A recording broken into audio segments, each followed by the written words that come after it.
ladies and gentlemen. Welcome back to the Zunbil series of Crusader Kings 3 here on the Lord Master channel. And if you saw the previous episode, oh boy, I just dodged death so many times. Because for that past episode, some of you have been reading about a bad break or something. Yet, here today, I consider myself the luckiest man on the face of the earth. Because I am still here. Of course, I'm saying this in character, as I'm still Shahanshah Gatfar, at 27 years old, still in the prime of my life. You hear me? Prime of my life. And we're going to go on a grand tour to make some money. We'll be bringing these mercenary guards and the Silk Road merchants, and I'll be bringing 40 others on this huge entourage. It's a grand entourage where every available courtier will accompany me on this tour, which will encourage prestige gain, which is something that I would like to have a little more of. So as I said, I'm bringing every damn body here.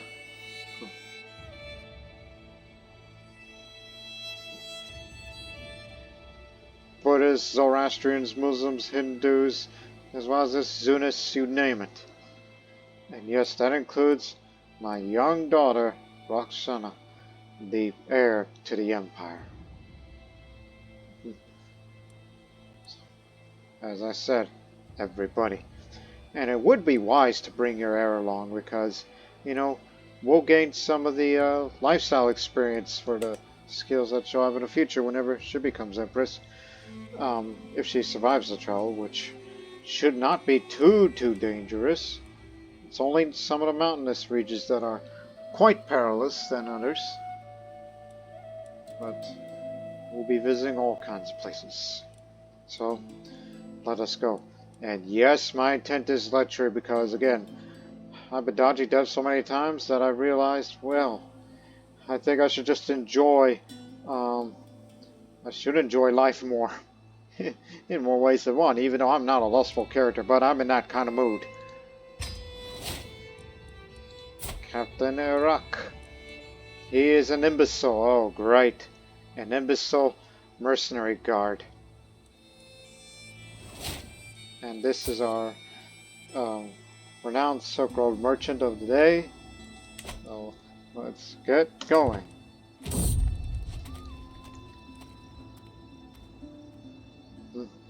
Time has come to depart for my grand tour of the Hephthalite Empire. My court is packed, ready and raring to go. Our first stop with my vassal, Mazaban Man's castle over in East Turkestan. I look forward to helping the people to contribute to the nation's wealth by any means available. At the Hephthalite Empire's subjects should certainly not have any surplus hidden from the crown after this tour is concluded. Anyway.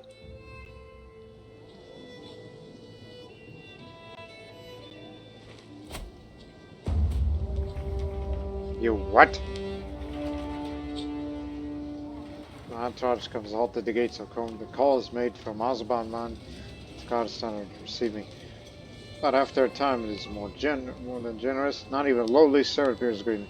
The call was made 8 times before. We received no answers save for the chirps of wild birds and whistle of the gentle winds. It's become clear, but turned away the gates. The obnoxious Mazaban has, in doing so, insulted the crown. What's the matter with you? Ah, paranoid and shy. That's doubly unfortunate. But too nice for a person, but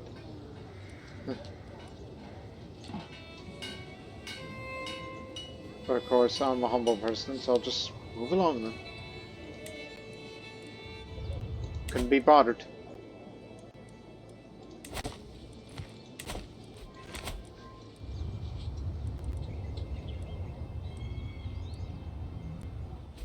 And yes, we do levy quite a large tax of leeches years ago. It's touring the grounds. Again, notice that none of these are dinner related. And of course, by traveling together with Paria and our merchant caravans. Hold on. I thought I was about to sneeze. I've come across business opportunities I would not have otherwise. While in Kotal, we were able to secure a favorable trade deal with the merchants we met there. I could accept the deal as is, or risk in a haggle to get even more out of the other merchants. That they might refuse and the deal might fall through. I guess we'll have to stick to the initial agreements all the damn time now because my diplomacy skill along with the stewardship isn't as great as it once was, so let's not gamble on it. Every gain is good gain, even if it's little. Don't offer me concubines unless it's a noble woman. Let me see.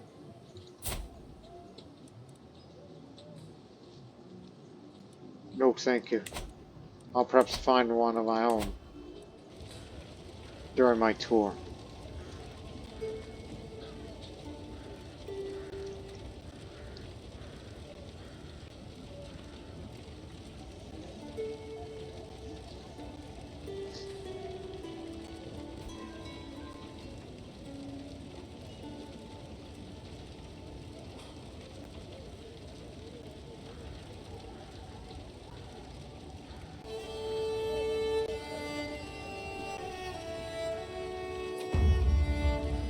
No event happens, so time for a tribute. Thank you. Not a single event happened here, which is fine and dandy.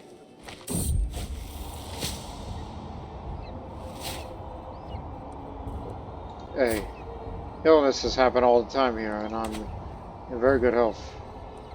So just do more than is necessary.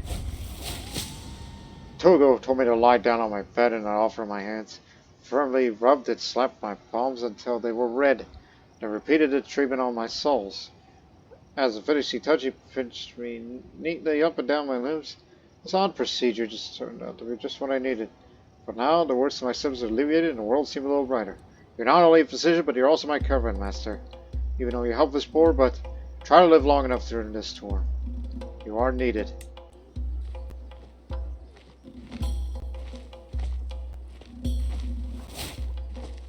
I know what we're going to use this money for. This would be a great benefit. Be spending big here.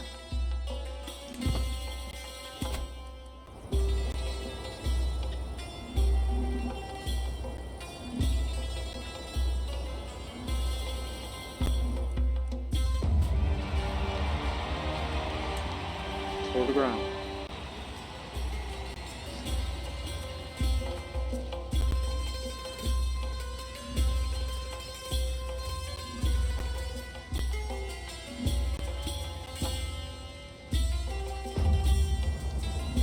As I continue to tour the grounds of the Missionaries of Abacaran,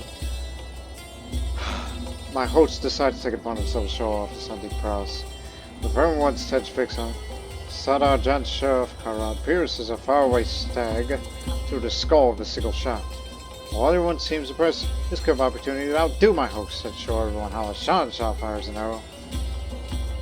100% chance that he is impressed. And did.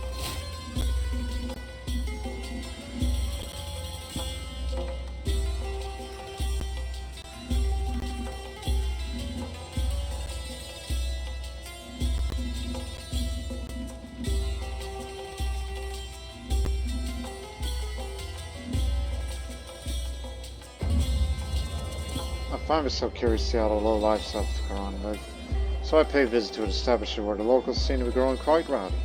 One man steps top of the table, commanding the judge of the room, or something. Why do we need a Sadar for anyway? Shahanshah makes us fight his battles while rests on his laurels, yet he expects undying loyalty. Taberna erupts to the top of applause. Clearly my Sadar is not private in his own home.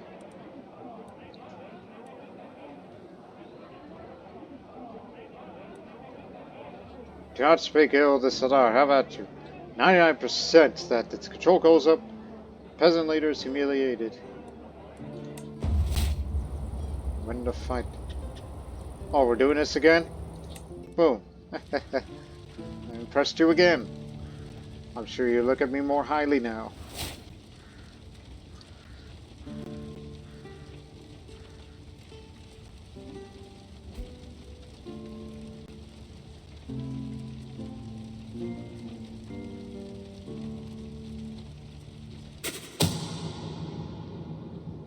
As I continue around the grounds of the Missionaries of Abacaran, I hear unfamiliar voices all around us. Suddenly, I find my entire party surrounded by women in hoods pointing knives and bows directly at me. One of the assassins steps towards his presses and knife thrown in my side. Happy hunting, my lord? We've come hunting Shahanshahs. Though I am first startled, the quick becomes clear it's just an act. The assassin gives me a wink and observes that their weapon is made entirely of wood and dull on all sides. They expect me to play along and fall the attempt on my life. How about your doxy? Time for tribute. You refused. We were just becoming good friends. What's the matter with you? Greedy? Deceitful, perhaps.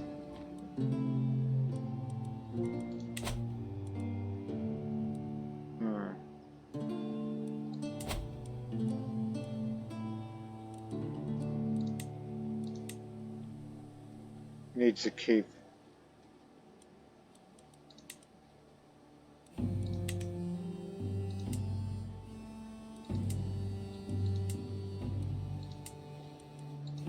That's something to keep well in mind. In places like these.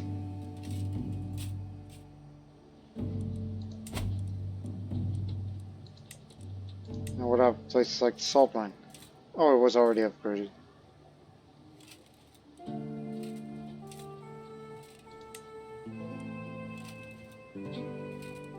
Needs to be a city center in order to improve it further. Oh, what's happened here?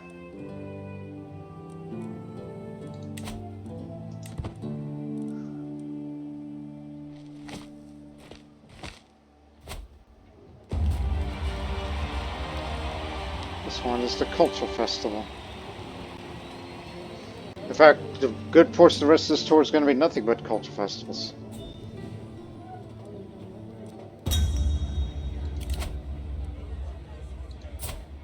No, no lowborns. Acrobats jump in colorful tires. One opens his mouth to catch a ball onto one another throws, and the public erupts into cheers. The music soon follows. I've heard this song before. Perhaps most of them sound too familiar. Even for the dies, I could hear the peasants out loudly singing along. And dance to the fields of woof, woof, woof, with figured such join us feeling the juggler balls. Get that dog!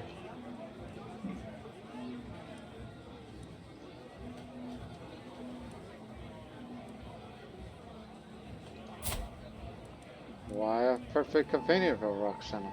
You get a dog, not me. You get your dog. Gifted her a puppy.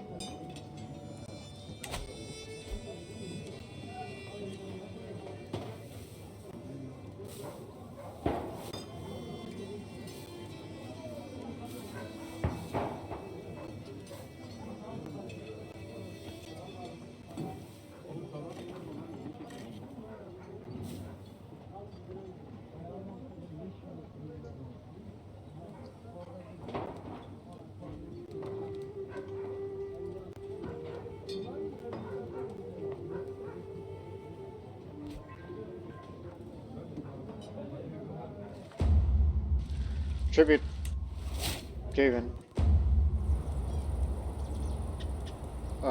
Benevolent Roxana is busy because of war. Well, I was looking forward to that. But anyways, I'll be willing to, keep on traveling. Because I still wish to go to Khotan, visit its capital, and then go to the jade mining settlement. Chad's pregnant again. You're gonna have a sibling.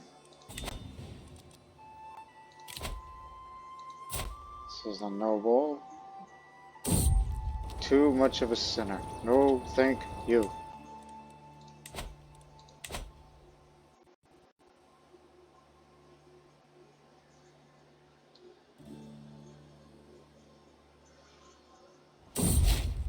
Oh, hell. Oh, Paria. She's a good one. You got it. You're the new caravan master. Yes. And we need a new physician. Who's traveling with us that it could be a good physician? I guess it'll have to be you, since you're traveling with us.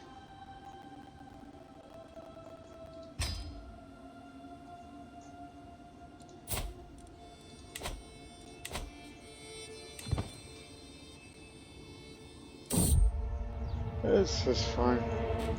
And you trade him. That was our first try.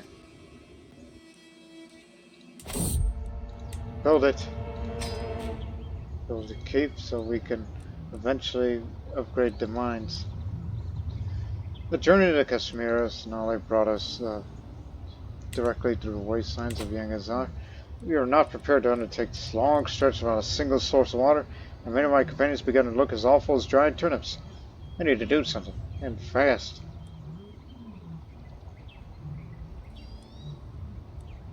The Archon is not too far away, so inspiring speech will quench the thirst. Stave it off. And there you go. And plus there's snow everywhere. You can boil it down with water if you people have figured that out. Wonder if they thought of that back in medieval times. Boil the snow down to get water from it. Ah yes, the man who tried to kill me. No, that was the other one. Oh, 11 gold? That's a crap deal, but who am I to say no to it? Every little bit of gold is good gold. We're in the middle of the Silk Road. You couldn't get the best deal out of anyone?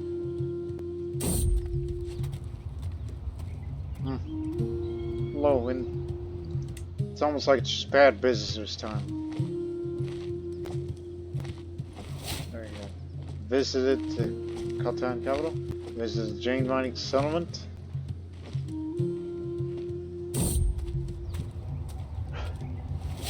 You're getting better at this.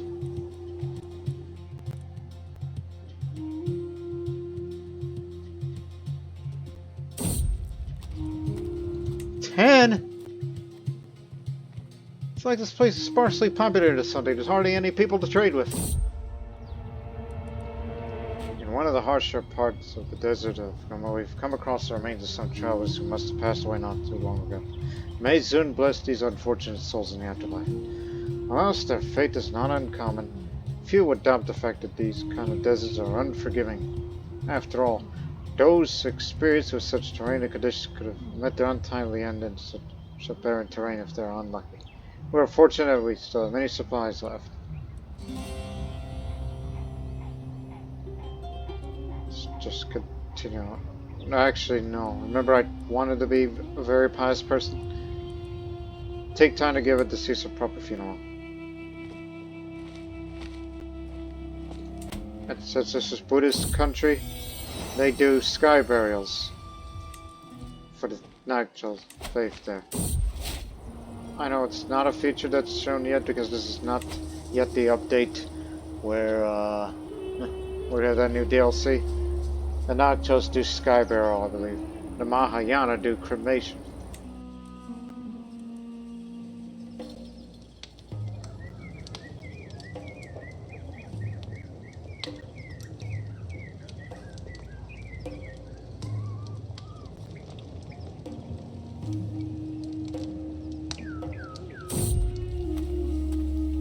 Totally is a strange land and obscure custom to me.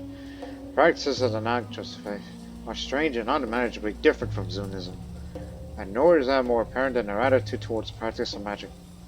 Right in the middle of the town there's a man chanting incantations and offering blessings as if he were a flamen. It is strange to me, but the people appear positively jubilant to be in his presence.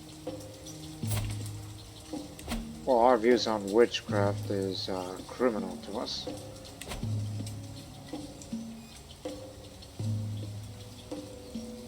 You're not going to get anything out of this, wise man. So I'll just say sorcery. He will repent, or he will burn. Stopped by the locals.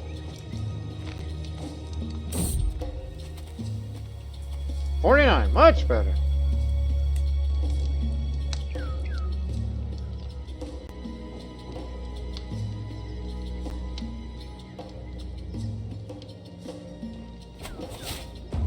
Visit the capital of Kashmir, and as well as its Srinagar University. This is for learning. Since you are raising your daughter in there, as much as I'd like to get scientific, but no.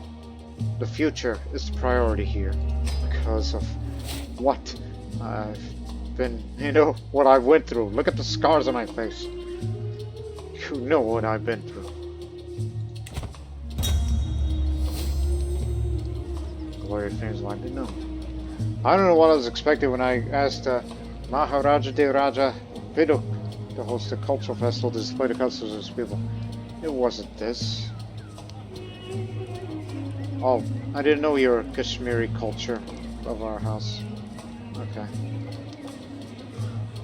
I turn my head away from the uncoordinated dance of poorly trained performers and try to find some comfort in the meals prepared. The lamb is hardly cooked and they are completely carbonized. This is a good representation of Kashmirian culture. It's really not that bad. Crud. The region we're traveling through, the Kashmir has suffered from an unusual amount of rain recently. Though it's cleared, has made the roads muddy. Most of it has been manageable until today, when some of our luggage trains got stuck in the mud. We had to spend considerable effort at the time getting the animals' supplies unstuck and carry them to drier ground. I hate traveling, so that means a delay, and that's the second time that my son, the second son, stillborn. Am I cursed? Well, look what you went through during your 20s when you had those many brushes of death. And again, I say, the future is a priority now. The sounds and flutes is quickly covered by a group of dancing guests, all following music with joyful movements and laughter. A couple sneaks away to an alleyway. Kids jump in the circle. A lonely old man struggles to move his hips. I turn to my spouse, Beneb Shen Chat, and admire her gentle smile, clapping at the rhythm of the music.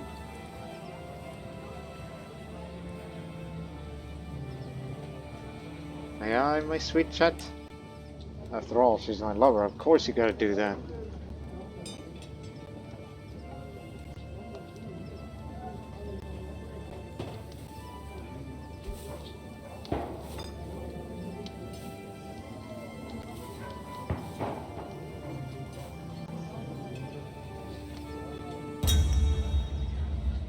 I'm seated for another charming piece of entertainment. Percussion drums into the expected sound, drums pounding like a heartbeat. From behind the curtains, a gorgeous woman appears, moving her body in a way that is both obscene and exciting. She drapes her body scandalously close to mine, then leaves me with nothing but a wink, returning to the adoring audience. Pretty, but is a lowborn. Comes lover, joins court. I'd say how droll. Is that how you say that word? Tribute. Gavin. Shazana Gunavarman invites me to join the military parade. He assures me that Maharaja Devaraja Biduk watched over the preparations to give me the best parade that the Vizier of Kashmir could offer. As he speaks, a few soldiers spar with each other. It seems like it's all I will see today, which is a pity. It bored me already. I would rather watch a horse eat grass than spend a minute longer watching this. Not sure how Maharaja Devaraja Biduk of Kashmir thought it was a good idea.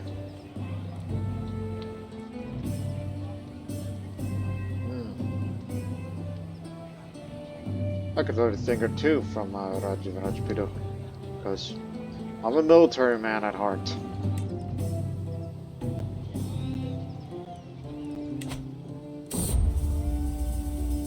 I was warned ahead of time that the villagers of Gujaratra had come together and erected a statue of me. After all, it's part of my domain. When I arrive and look at it, though, I cannot really process what I'm seeing. Not only is the statue the ugliest thing I've ever seen, it looks nothing like me. Glancing around, I only see the proud faces beaming up at me. Does no one else see how bad this is? Because I'm humble, I'll say this is so great. That lowers its development, but ups the popular opinion.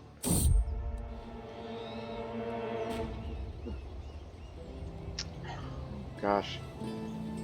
Our road takes us to treacherous parts of Gujarat while I scan for any dangers ahead. A rustling bush grabs my attention. Could it be a wild animal? As I brace myself for impact, Pulang Zin jumps out of the bush instead, holding a plant. You scare me, Pulang Zin. Anyway, let me see what you have here. Some kind of fruit, I exclaim. Yes, it looks and smells so delicious. Wonder what it tastes like. Maybe I'll just take a little bite, he says.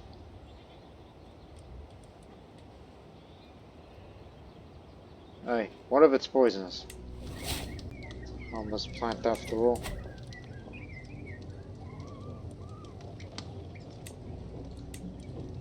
Good. Build a keep here, knowing this is an important place for us. Visit a salt mining settlement, and then we're gonna go visit the hang on, as we trek through Jammu. Our caravan has stopped at a clearing bordered by tall grass. I proceed toward the commotion to only find Kalan and Anshi having an argument. You were sent here to do me in. Do not lie to me, you miserable agent of subterfuge. And Kalan screams this to would have been. Calm down, Kalan. It's just me. How could you think of such a thing? Anshi replies in an attempt to calm the man. Come on now. Sure you two can make amends? And did.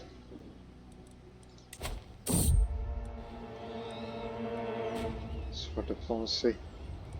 Could you treat my wife, please?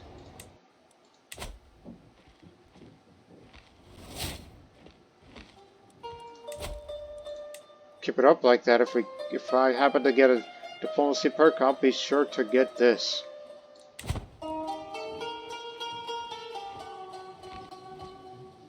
Wait, do I have a court tutor? Neither you don't have a wet nurse. You'll do.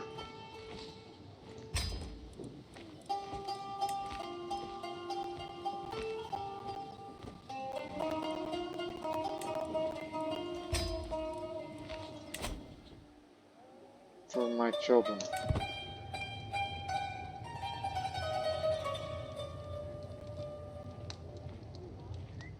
Now to Kabul.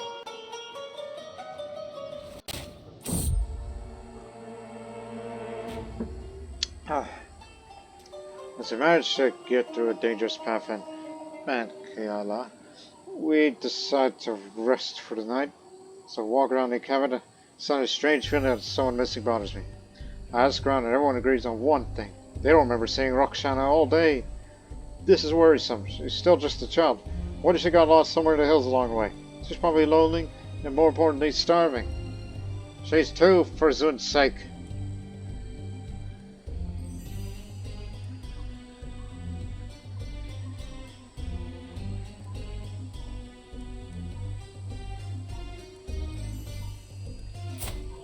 Well, my intrigue isn't that good despite the extremely high prowess. But I'll find her myself. This is my child. Found her, brought her back. Oh, had I lost that child, I would have gone mad. Mad, I tells you.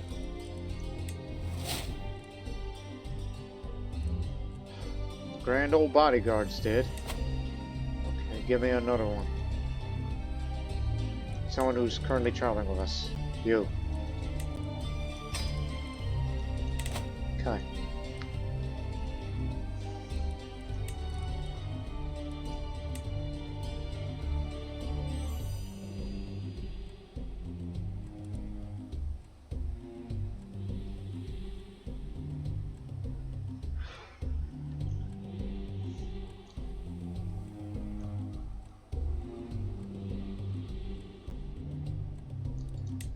Are there any Turco-Hephtalites living over there?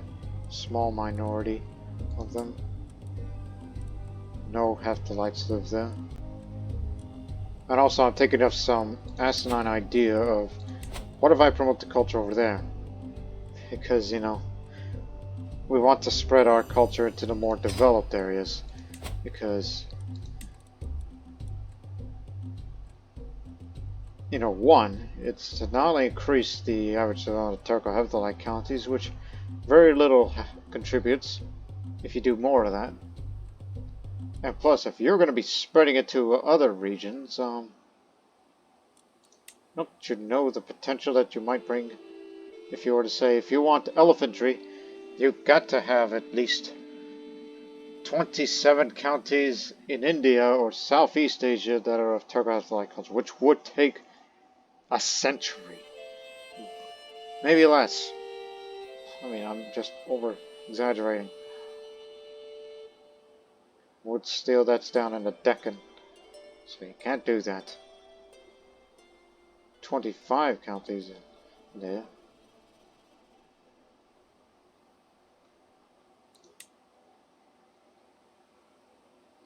And of course, there's all of these things. But you're not bothering too much with those.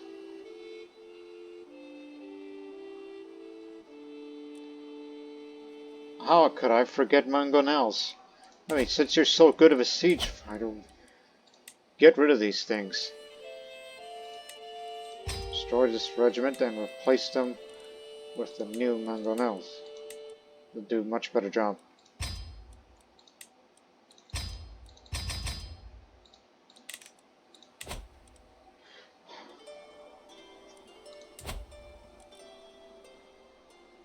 You know what? Screw it. See what happens. So, 2 years. So it takes 6 years. So imagine this. If this were to all become Turco-Hephthalite in India, and we started getting Indian innovations. Can you imagine that? I cannot. But it's a start. It's like we're sending our people. They're like colonists to decide to live over there because they've been in my domain so long that it might as well be Turco-Hephthalite.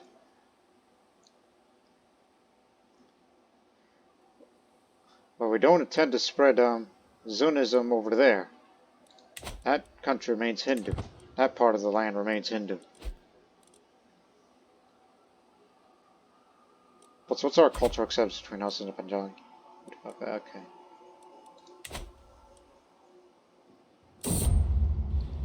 I hear the uproar even before I see the building. Voices rise from within the modest timber, laughter and music. We approach it. A woman waves at us, biting on an apple. Oh, welcome, she says. She shrugs. Would you like to stay for a night, or just a couple of hours? A moment? It's not difficult to discern her intentions. Oh! Well, I would, but there's one problem. Scaly.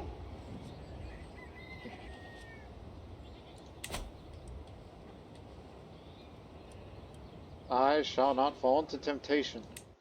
If you were some other woman, I would, but you're scaly. Yike. Oh, gosh. I have no more your idiocy, you cloister fiend. You're the one who whined on this entire journey, screaming, are we there yet, at every crossroads? These two would leave my entourage. Well, at least we tried.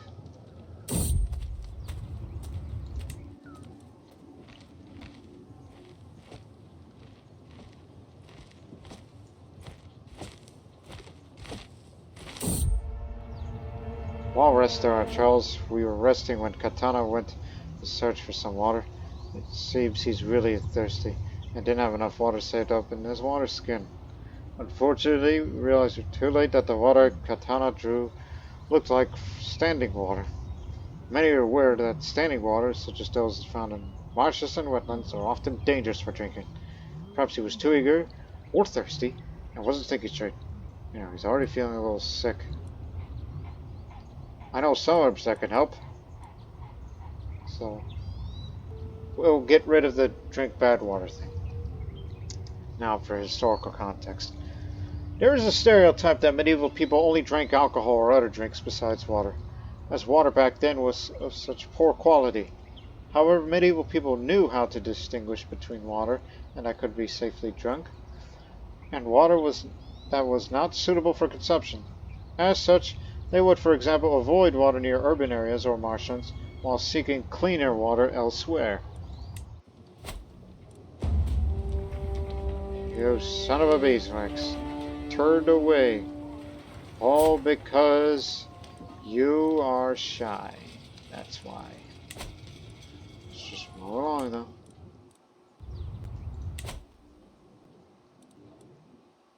Well, I got 2 more places to visit.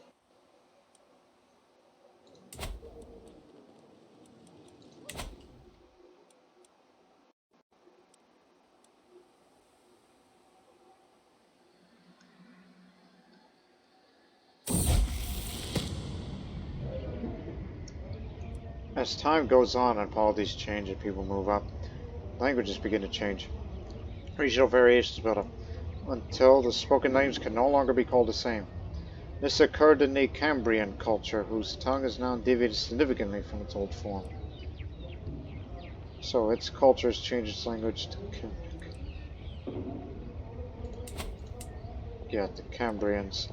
They are from over there.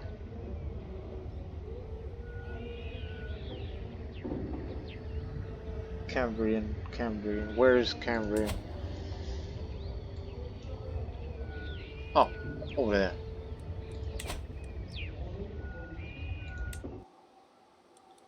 It's just they called it differently now.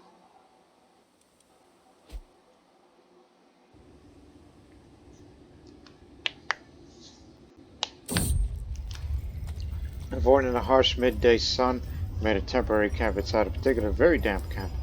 You hear that, my son? Shahanshah seems ill at ease of our dark shelter. As I turn around, suddenly face to face with a young girl who must somehow have walked past Paria. The startled child immediately vanishes deep in the caves. Follow that child. Investigating the caves will either bring danger or reveal their secrets. 100% chance that I follow the child and uncover underground secrets. We delve deeper and deeper under the earth, leaving a bright sunlit landscape behind for increasingly damp, dark tunnels. As I finally catch up with the girl, I'm distracted by a splendorous sight. An ancient system of underground canals that extends as far as the eye can see. Welcome, my Shahanshah, to my very own palace. It is likely to dwarf even yours. She looks up me defiantly. Clearly dismayed, I managed to follow her all the way down here.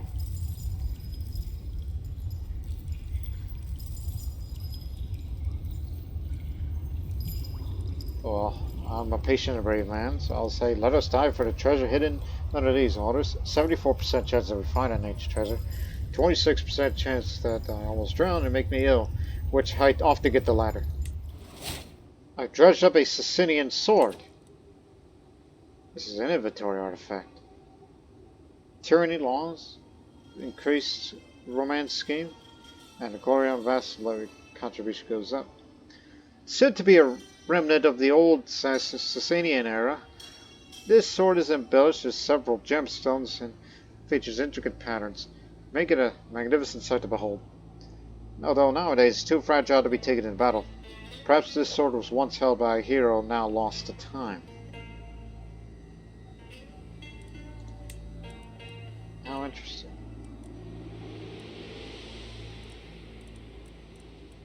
Don't break it though. As much as it's tempting as it is, as I have no use of it, but your income is very good. Plus you got other means of income.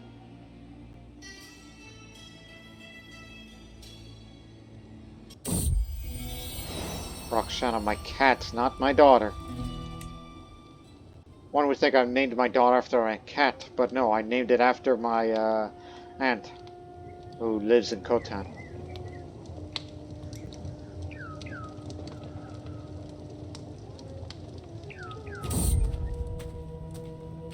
$15 gold. Give this a try. And assemble the states of the realm.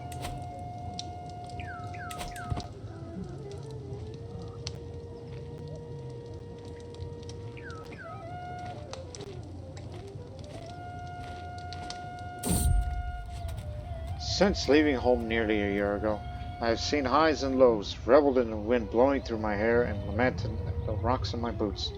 There are so many places, so many things I've yet to see.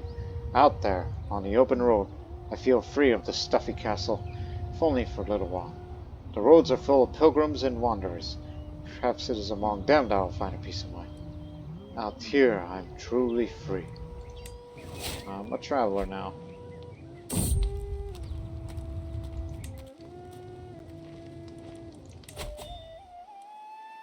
Parthian tactics now.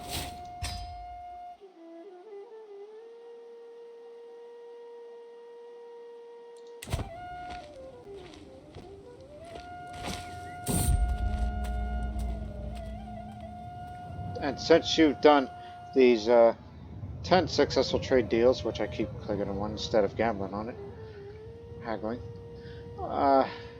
so the more deals you conclude, the higher the chances of getting the Silk Road merchant trait. Now it's 2% each time. It'll increase bit by bit the more you do them.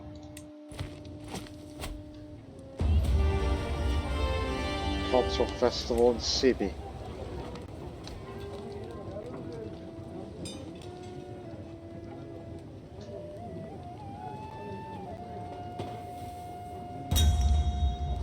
Look at that, I hear as I walk down the street to Sibi. My courtier, Utigan, is pointing what seems to be those guild halls. A smile quickly appears on his face, blissful. A group of apprentices are kneeled down in front of the workbench. The master supervises the craft from the lintel of the door. Arms crossed, chin up. You'll need a bit more strength for that, son. Utigan takes a step in her direction, completely mesmerized.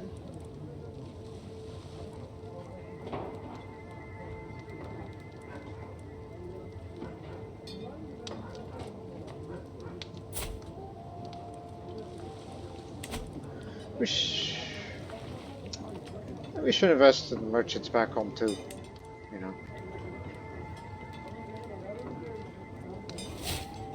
The Zunbil dynasty is known far and wide.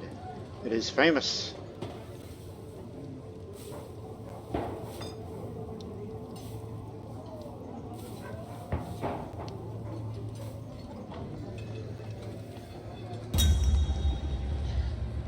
Every person in Sibi seems to be immersed in the funniest conversation there ever was.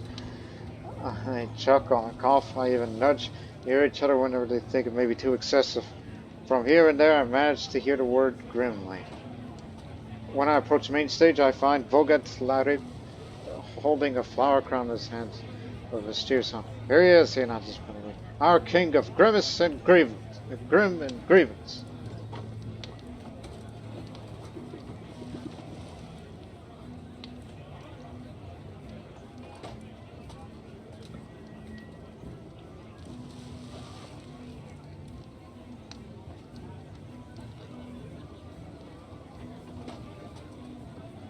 I'll just say, how dare you? 100% chance that I will win this fight and wound him. I don't deserve to be called that. So, I'm approached by the same man, holding a fine warhammer. After I beat him, my liege, I'm honored to have you here. That'll give you an attitude adjustment. Please accept this gift as commemoration of this culture vessel. Something that would remind us of the day for the years to come. Yeah, like when I beat you. I appreciate the thought of this. It looks at me with anticipation. Very expected please to give something back. But please humble yourself. I'll take this hammer. I'm honored by the gift. However, I'd give something back if I think I said appropriate. So I don't look like a fool. If I could order someone to fetch me Shahanshah Gatfar's crown. Also have that Zunbil sword just laying around. Like a great personal gift. Though simple sack coins, the gift's always a safe option, right? Listen, I beat you. I'll just say no. And as for that hammer, get rid of it.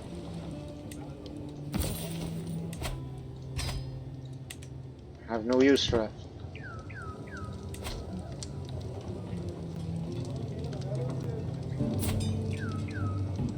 You lecher, you.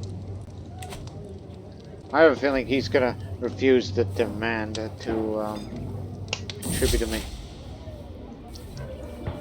Wife's pregnant again. As the estates around were assembled, it soon became clear the discussions were going on and on without any significant breakthroughs. Everyone was entrenched in their own positions, and the ability to compromise was almost nil. It was also apparent I was unable to steer and lead discussions in order to present a more positive result. All in all, it was a frustrating affair where nothing truly relevant was accomplished. It was all for naught. Take it. He's gonna say no because of what I did to him. Yep. And nobody's home in the last destination, but I'm still gonna travel to there anyway because of the landmark there. Let me take a drink. Our path takes us by a sizable camp of Turkic travelers. A group of amicably gestures over us to join him. A tough-looking man stirs the thick white liquid in a pot. He pours some of it on a small bowl and hands it over to me. Kumish, it's great for the bowels. Drink it, my friend. Another two eyed me and whispered to each other in their own language, just oddly enough for me to hear them. Unfortunately, I don't understand their strange speech. Hope they have good intentions.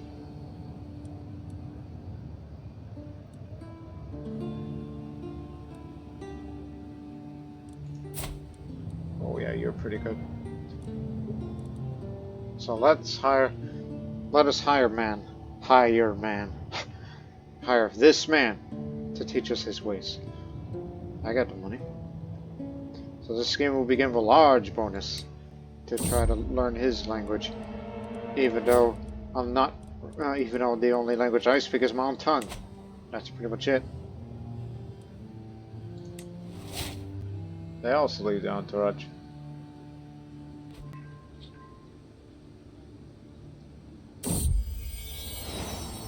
There's no end to the options and wants of my daughter, Roxanne. Half of the time she's trying to tell me what to do, it's the other way around. She's bossy.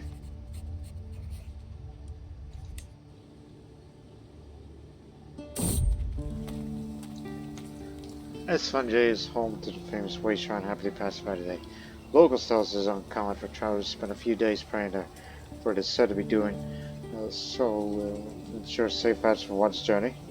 I'm not sure how helpful praying this side would be, but should at least pay my respects to Zunbil here. Spent several days in prayer. I wanted to be as pious as like my mother.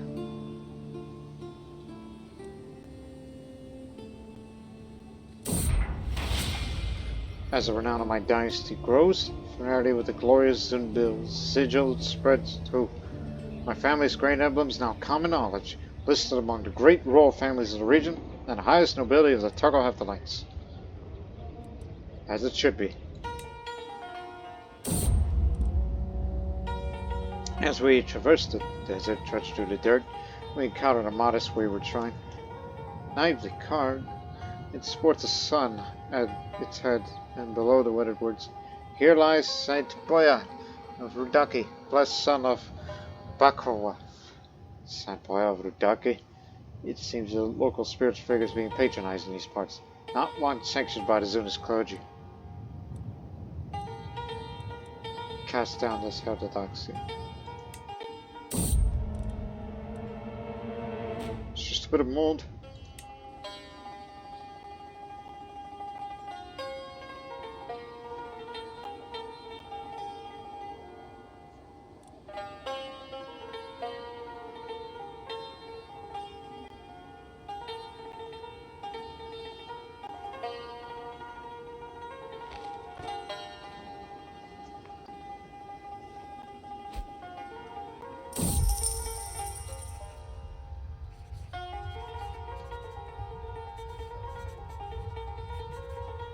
Won against the Independence War? Wait a minute, the Abbasids lost control?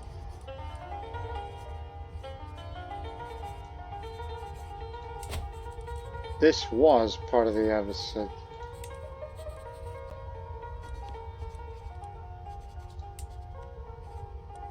If they broke out, so did they.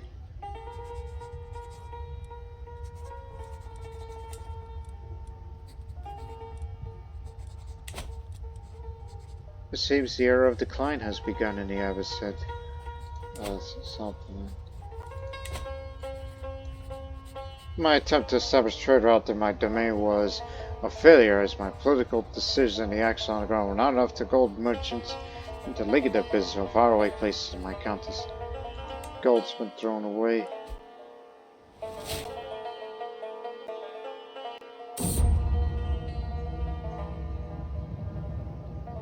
Several peasants get around me for my stories in my life. Think of what I could tell them 2 stories. 1. When I heroically saved Gatfar from the ferocious raging bull, using my wits and prowess in the hills of Hangu. This is a lovely memory. On the other hand, I was victorious in Avasavatis Duk the Nush. This is the Dethronement War. So we'll also tell. As I have to say, Zavati. That's what you're reduced to.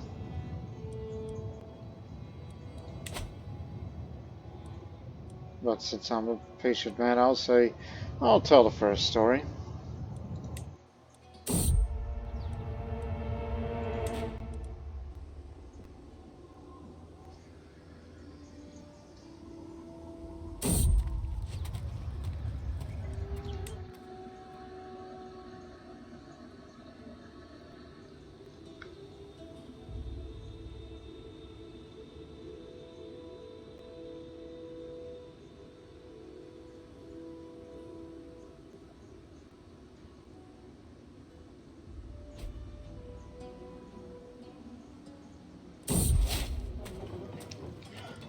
On our way through Herat, we appeared to stumble into a local food market.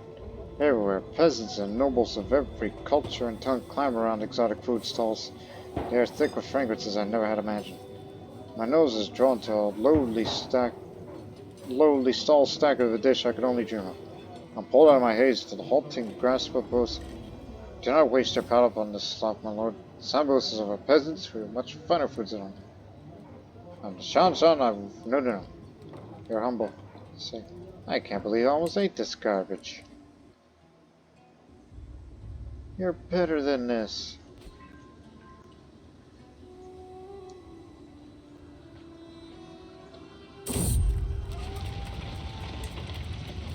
Notice that Ola avoids me more than usual. She always sits at the opposite end of the table whenever invited to a feast. I constantly refuses my company while camping. She might not have the best relationships, but that attitude starting to tire me, especially over here or defaming me. Gatfar's enough. I'll be a way better Shahanshah than him. You are just a wanderer. So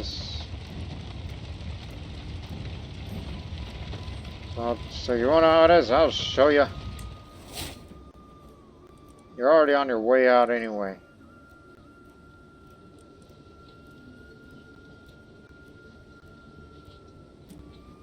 Oh, what now? Tyranny War. We're almost home. Journey through Anbar Guzgani, I passed by a particular looking tent displayed over its yet more particular looking occupants. Come in, mighty Shahanshah. I can tell you many miles to go, and I can offer you a rating of future travels for a modest price. A strange woman has piqued the interest of my entourage, but am I willing to pay for a reading? Sure, tell me my future, because, oh boy, I'm always curious about the future personally. But my travel bodes well, so it says good omens. Come on. There you go.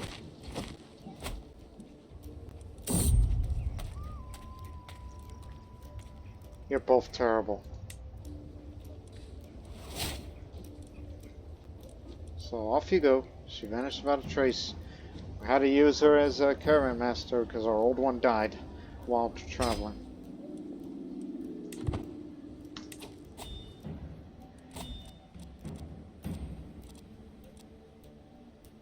Ah, yes.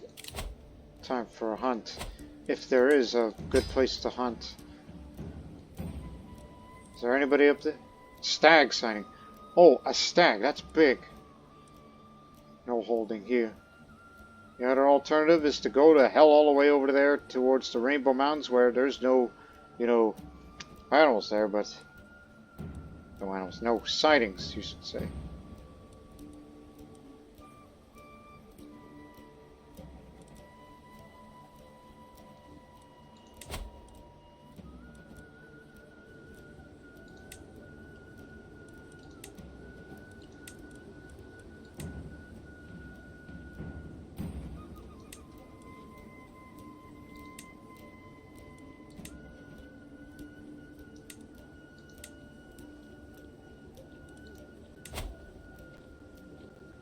all terrible choices, but this is just temporary. And also reinforced legions in Silk Road at this time. Let me think.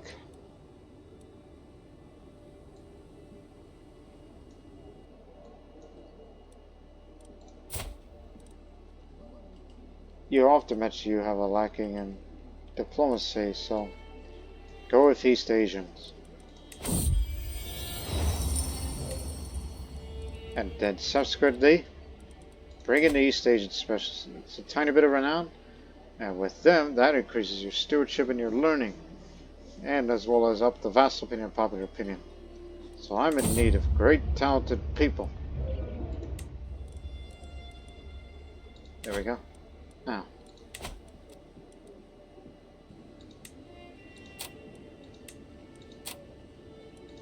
All courtiers and guests join. Every damn body. Anybody that's interested, come with me.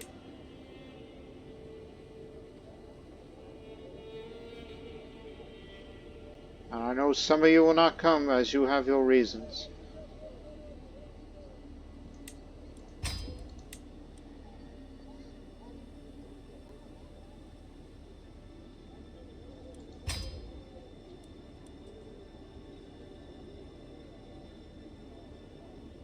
Plus, it's for the prestige, you know. Unless you want to be reasonable, just say, hey, just bring in anybody that's, you know, into hunting and such.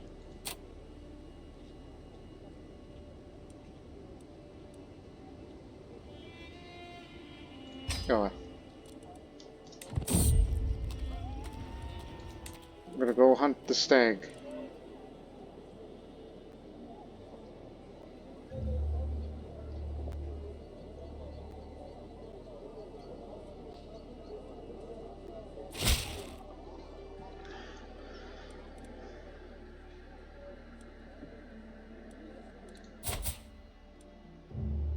Howdy, neighbor.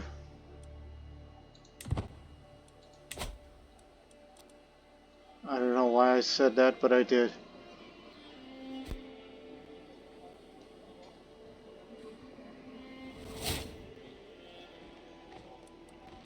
It's hard to believe that it's going the other way now.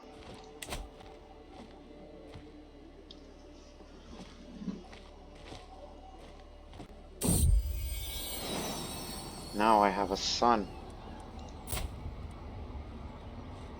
That is excellent.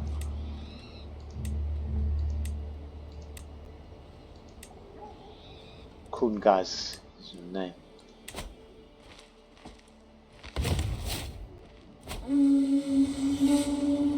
79.3%. That's very good.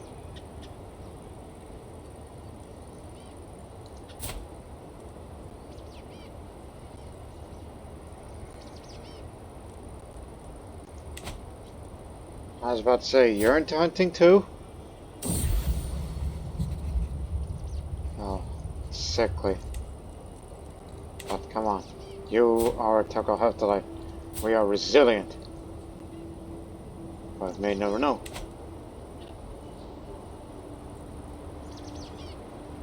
Plus, we're still waiting for other guests.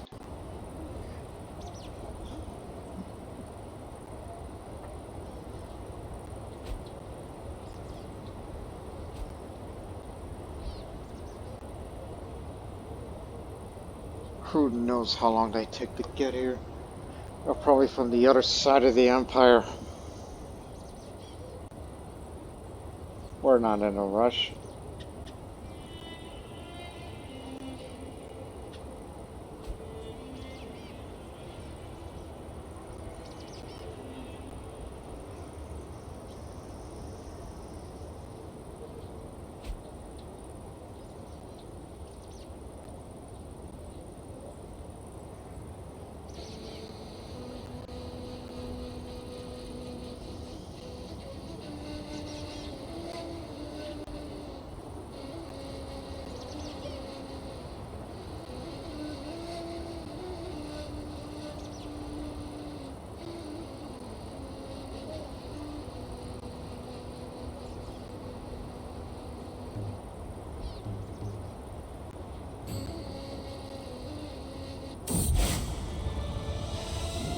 Salters formation. Oh god.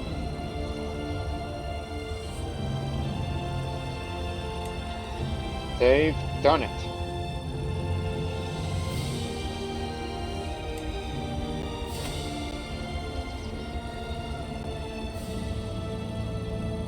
Doesn't matter what these heathens believe.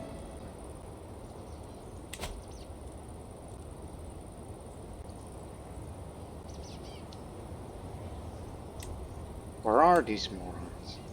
Shah Punjab? Where the hell are you? Oh, he's coming over. He's very, very near. At this goof. And who else hasn't arrived yet?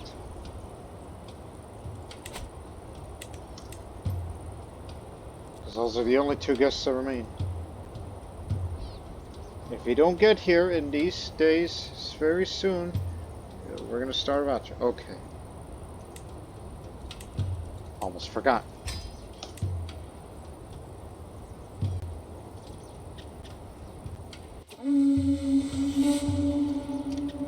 Agbad Zmik assembles the party as the sun rises over the camp in the mountains near Shuman. My men have been gathering sightings of the stag that roam the local area. My many gamekeepers and flushers have been pouring over the area for tracks and fumes.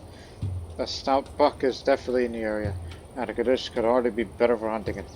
Let's see if the rumors are true.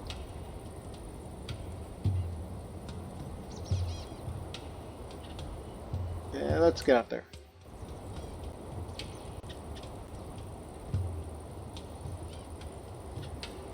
I do have another bit of travel planned.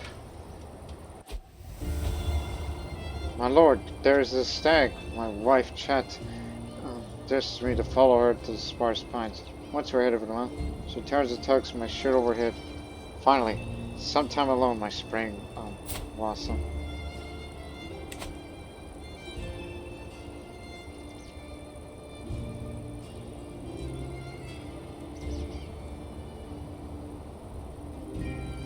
Oh, chat. Let's do it like they do it in the Bestium of Vocabulum.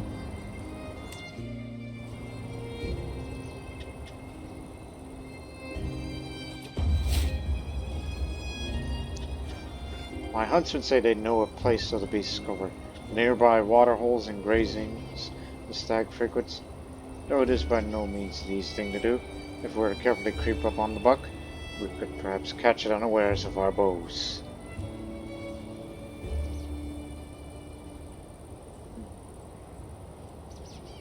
So we'll attempt to surprise the stag. I'll take the less brave option. For once.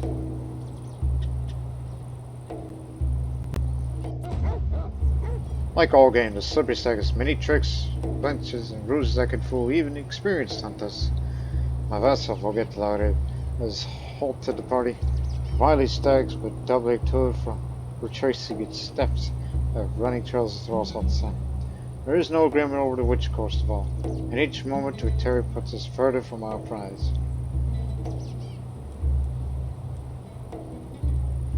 Patience. This should be easy to solve. I say that as an experienced hunter, and I'm a patient man. I must soon find a scent. Again, 80 is the max. Softly, softly. Despite our best efforts, we're unable to get close to stagger. They sense us each time we've neared fang going to go. It's near till I continue. We have to defeat at the hands of the deer. Can I win them all, I guess?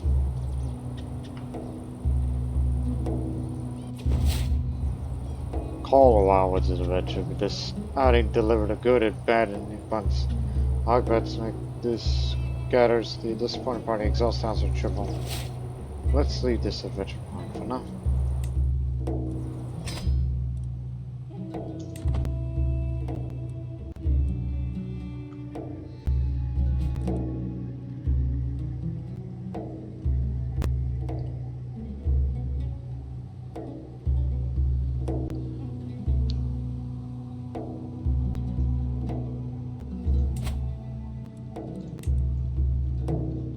Finished soon.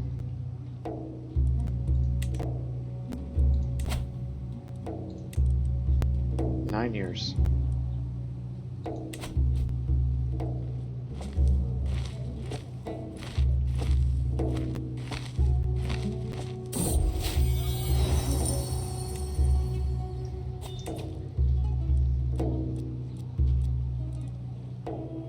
not done traveling yet.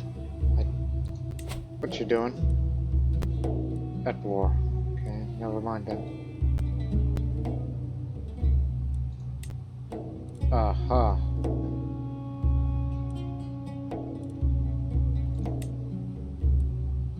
Because, I wanted to visit one of their realms.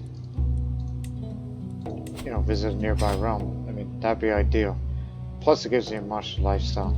And there's a good reason for this. Actually, hold on. We need a new caravan master. Hopefully a good one. Before you even think about going anywhere.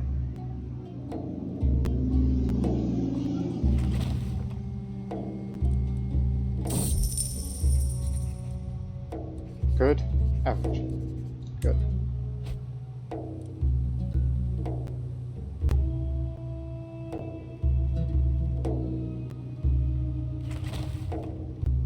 Keep in bulk. That means you could build these now.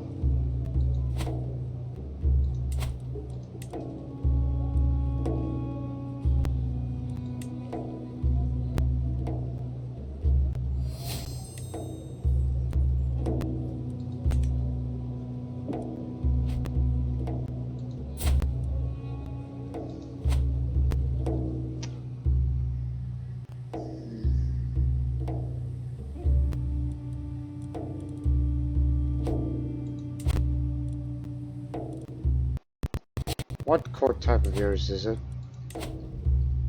Administrative.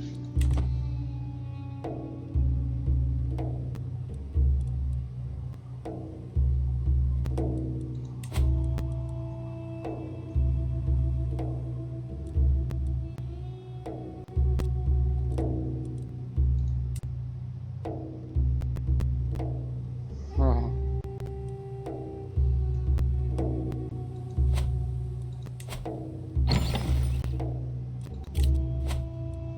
Wants to go to Europe. Legendary. Oh, good.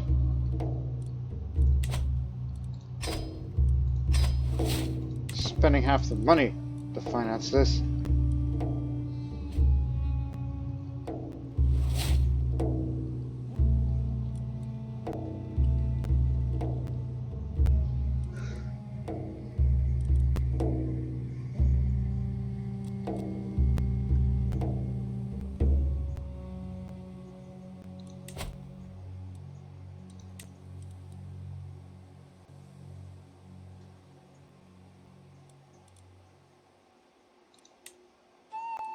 I think I should visit them instead.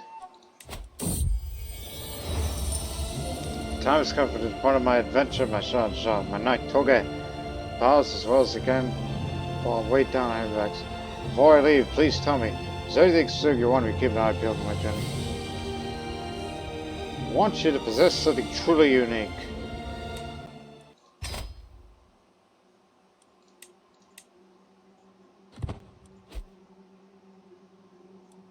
I needed an excuse.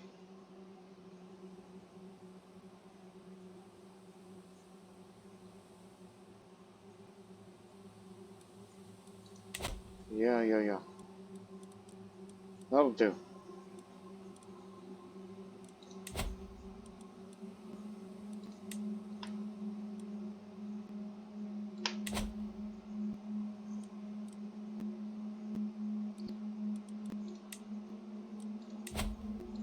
Did the war just end it? No? I guess you can visit a nearby realm despite the fact that the person's at war.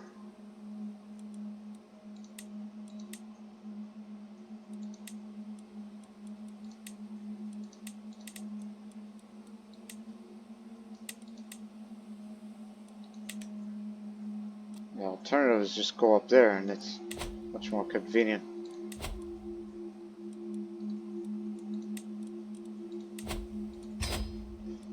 And the reason for all this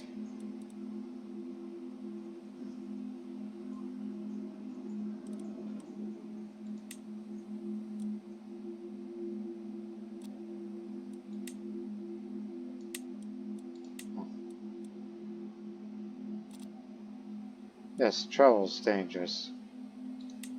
And all that. So after that, so just take us fast way there then. While there, just want to visit these two landmarks, Samarkand and Bukhara. And then back home. Just a little year-long travel. And hopefully make some fortune on Silk Road.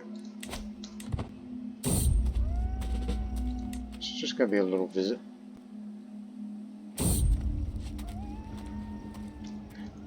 Turning a bend on the path, we come across a group of people covered in dust, emerging from what must have been an impressive tomb.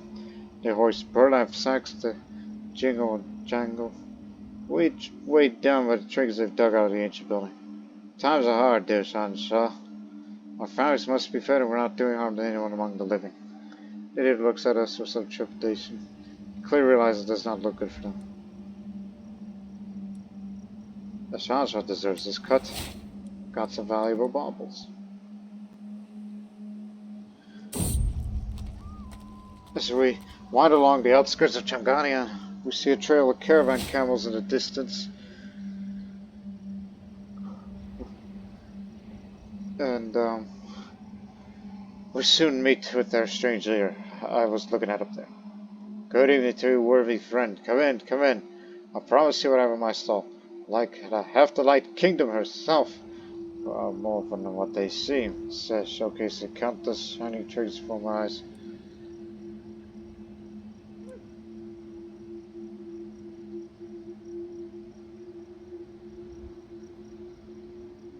Ah, screw it, I'll steal it. I ain't wasting any more money.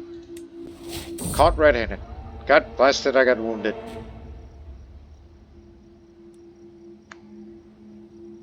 Gotta recommend you two.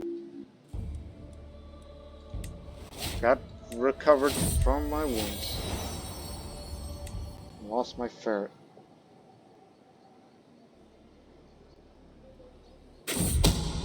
Secret exposed. You two are screwed!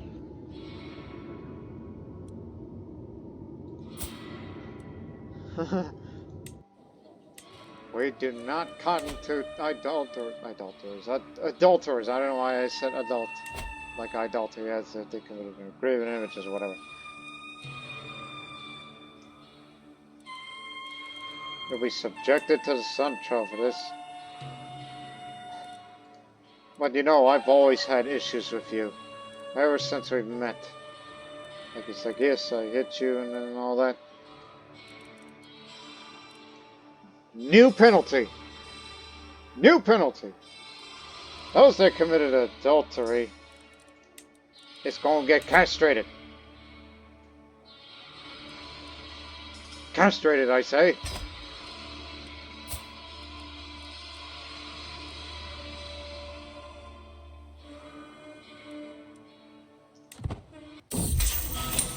The jailer drags the panic-focused Larab into the room. Please, I'll do anything you want. Protest cut short as the jailer gags and ties down the table. This might seem barbaric, I say, as the physician prepares the tools, but it's for the stability of the realm. Trust me, I take no pleasure in your suffering. I have my reasons. Well, you're a eunuch now. Deal with it. Let this be a lesson to you. So not only you're going to get castrated, but also you'll be subjected to the sun trial. If you are indeed blessed by the sun, then you'll go on with your life. Yeah. And then, I'll get a bit of piety for this. Each time we do so, because that's per tradition. As I want to be as pious as my mother. We shall know the results of it soon.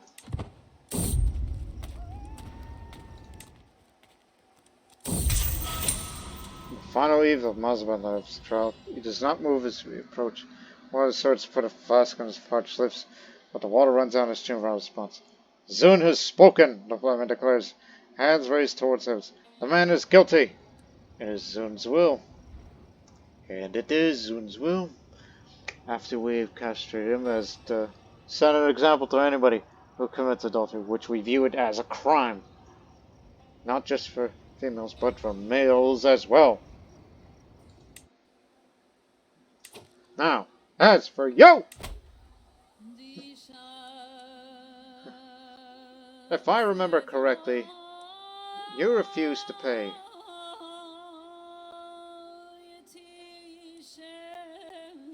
Right? During our grand tour, you did not pay tribute to me.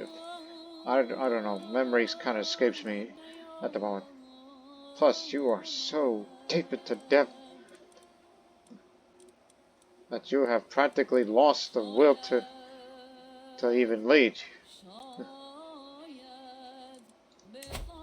I want you out. Out!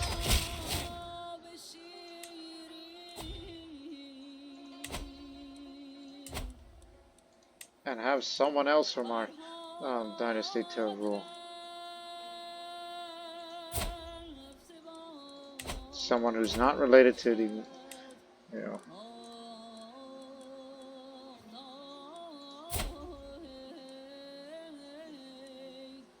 Ooh, that's unfortunate. I was gonna give that to you, but no.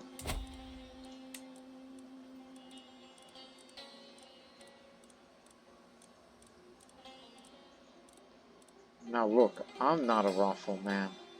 Anyway, Chevron, I just don't like adulterers.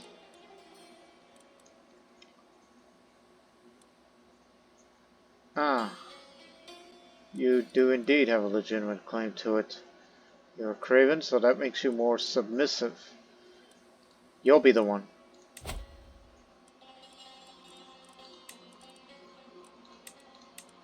You get to have all this. All this is yours.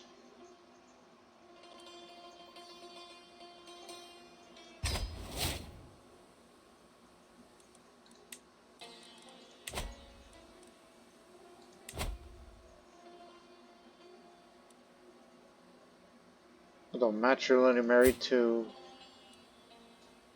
Oh, I didn't notice.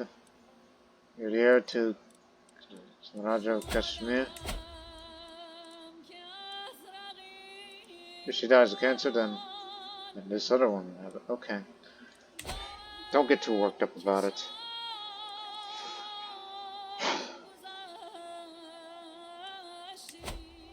And since we revoked that title away, not only I gained the, let's see.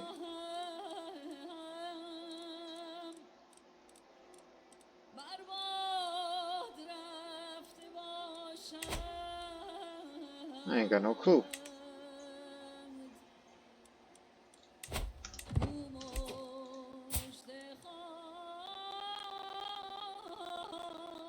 You're younger. Yeah. Oh, okay, no, go with this one. And, let me send you a gift of 50 gold, just to get you on our side.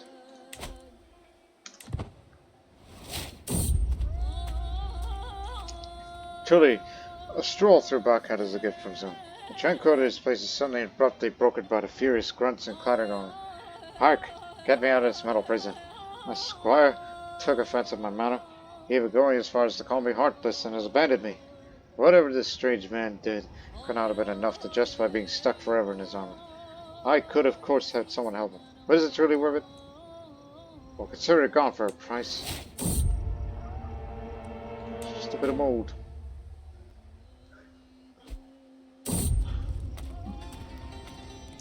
It's a fine day like this. The weather is nice. The pasture of Dizak look great, and local livestock are positively jumping and cheering in their own guttural manner. Cows are walking next to their mothers, their fur shiny and clean. Overall, the place is very competently run, though I do notice a couple of oddities that would manage a bit differently. The local matriarch approaches. A fine morning to you, my lord. Are these beauties not a sight to behold? I could most definitely apply some of these back home.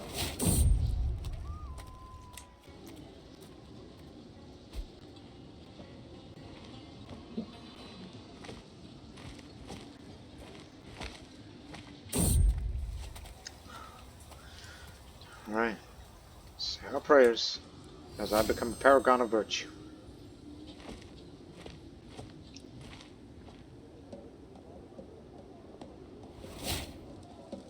Crossing through desert country. I've seen the world and beheld its many wonders in my travels, but never I beheld such beauties as the ones I've seen in Sutkan. Truly, Sogdian women are cut above all the rest.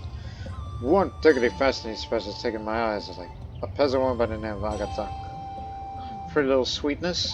She is far too pleasing in my eye to spend her days staying away in Sutkan.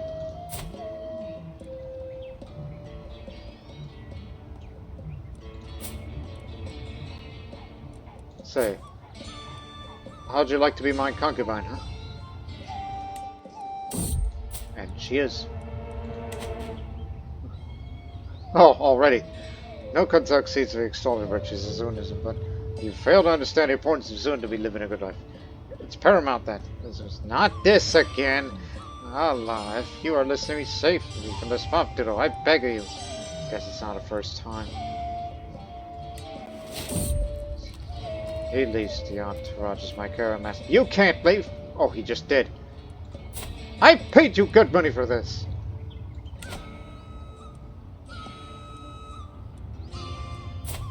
Well, guess I'll take you then. Crud. That could make travel more perilous.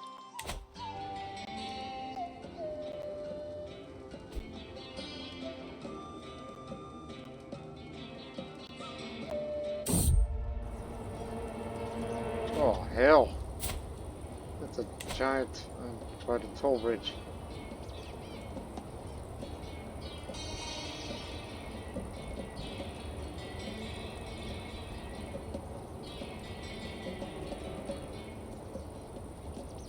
You do it.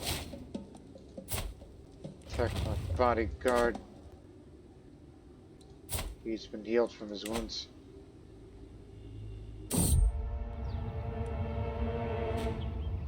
Treat him. For goodness sakes.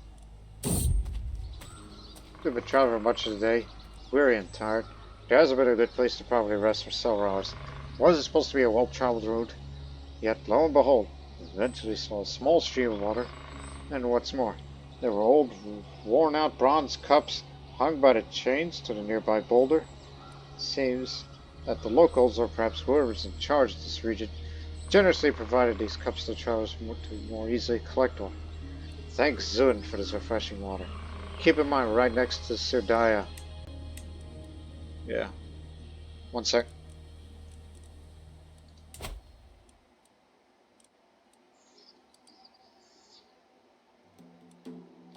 Small minority that were trying to introduce them.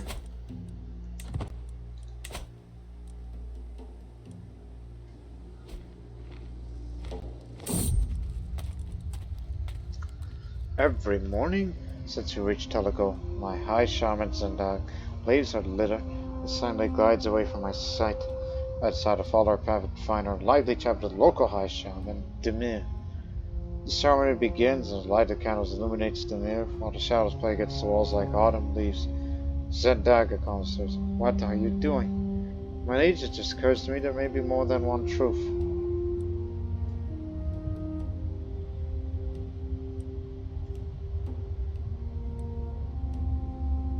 This is nonsense. Nonsense! Ditch!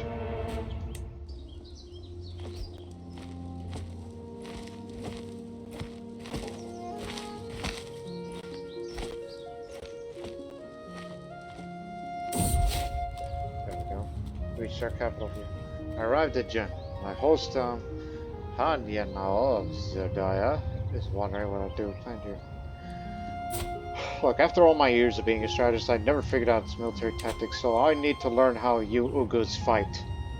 So, 76% chance I learned a new tactic. I may either gain Forder, Open Terrain Expert, or Desert Warrior.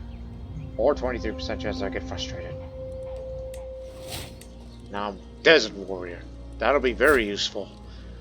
Since we largely live in a Dronic country. No, you did not pick up Desert Warrior. You picked up Forder instead.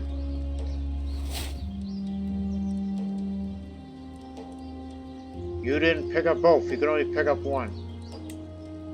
No matter what the damn thing tells you. So, Time to leave the room. Let's go.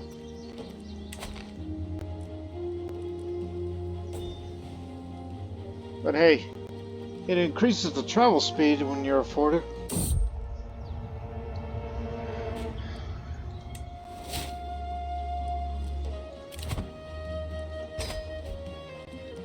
You know you let that woman go. All she could do is just wander. Slurred your language.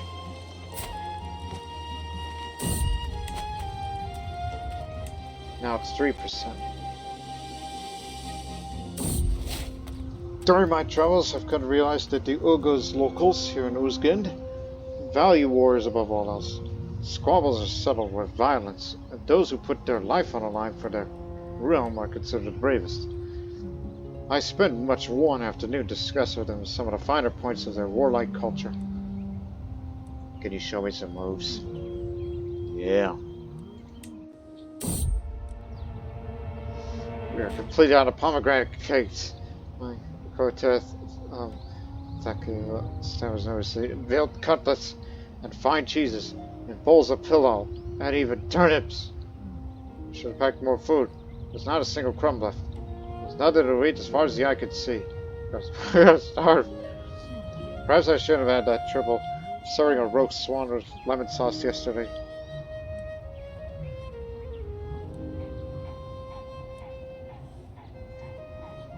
There's bound to be praise somewhere. 70% chance that we got him and say I hunted, while 30% chance that we'll become master for the next 3 years. For us all. We got it.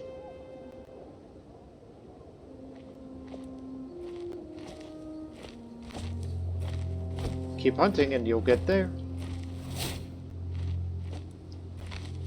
No need for the seneschal now, as there's no reason to gain control for certain places. We were resting along the road at Sutkend when a traveling Sogdian bard happened to pass by. She introduced herself as Banavshe Namda. One of my guards offered the woman a few coins in exchange for some entertainment. Banavs then sang through several songs in the local Sogdi dialect, though there was little doubt about her talent. The melancholy songs touched our hearts deeply, and the joyful songs roused our spirits.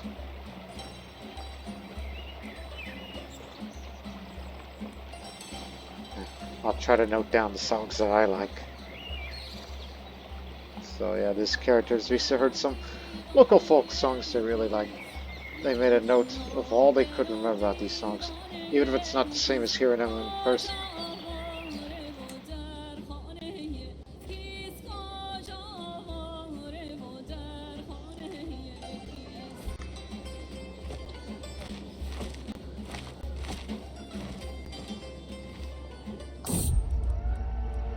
Come on, stave it off.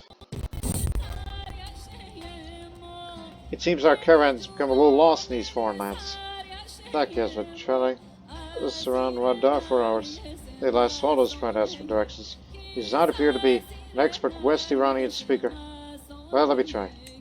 We got lost. Lost. Visited Samarkand.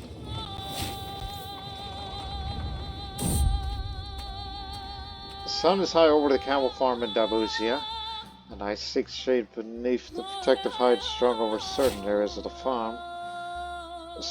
The grunt startles me and I turn around. Next to me, one of the magnificent beasts had the same idea and cozies up in the shade. I lean over to pat its elongated head, when the animal in one swift motion slams me across the forehead and spits on my cheek. When I regain my bearings, I see its owner standing only about 20 paces away, mortified.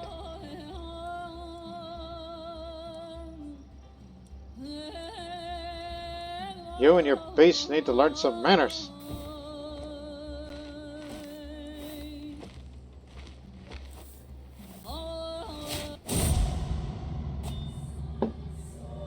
When the midwife finally exits the birth chamber, softly crying in bundled arms, her leaf washes over me. I see the look on her face. I'm so sorry, my lord. Lady Chat's words, the tone of voice says, one life has been extinguished, but a new one's just begun.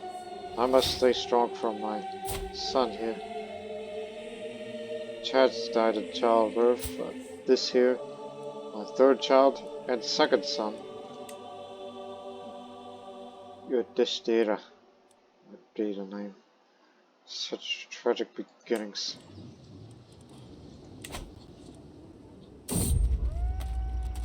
One second.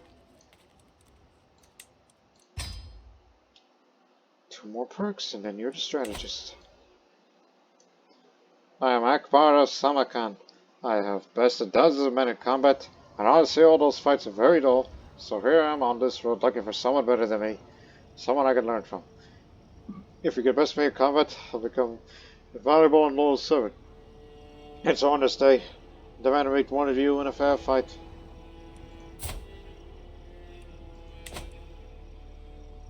You might be less valuable, man. Come on in.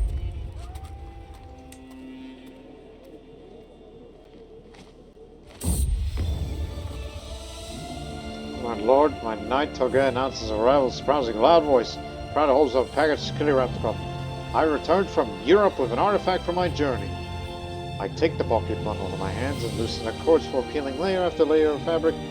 Inside is the artifact unlike anything I've seen before. Toga smiles well. A great ivory horn, covered in intricate carvings. Some claim it is the very horn used by Roland to summon help before dying at the Battle of Rendezvous. The Oliphant. Look at this.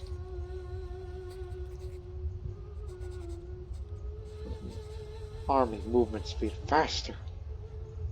This is magnificent.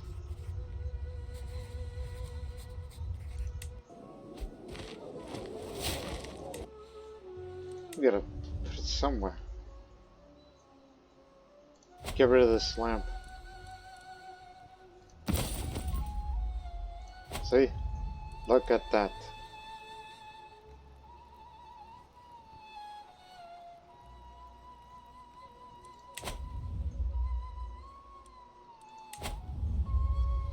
Another great piece to our collection.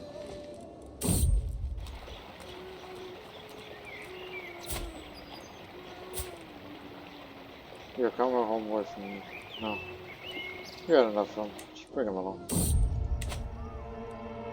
Smooth. 4% chance now.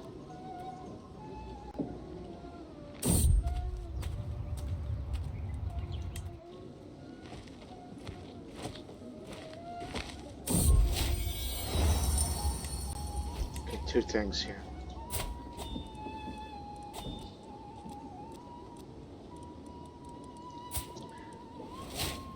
As you are 5 years old. 1 second. We're gonna educate you, but get to send you to the university, which you'll get a better education than usual. You can trust me on that. Yeah. Trust me on that.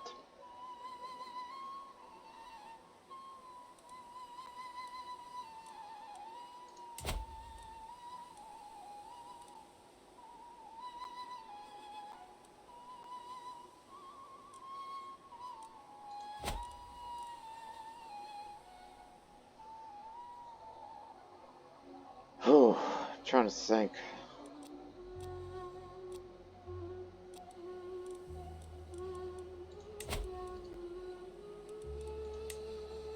You know, I would like to be the house head again. Oh, okay. 100% chance. Well, why don't we negotiate of it?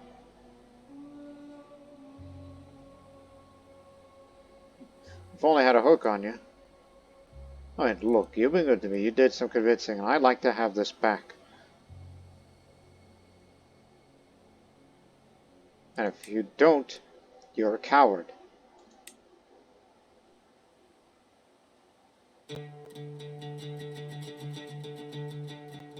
But I don't think negotiations would be a good idea. we're both good fighters here. Yes, I'm aware there's a risk of injuries. How about a non-lethal duel? We're not rivals, so there's no reason for a lethal duel right now. Do not have a hook, though. I would like to get a hook on her. That's something we ought to consider. Start looking for secrets. Should consider doing that in the near future.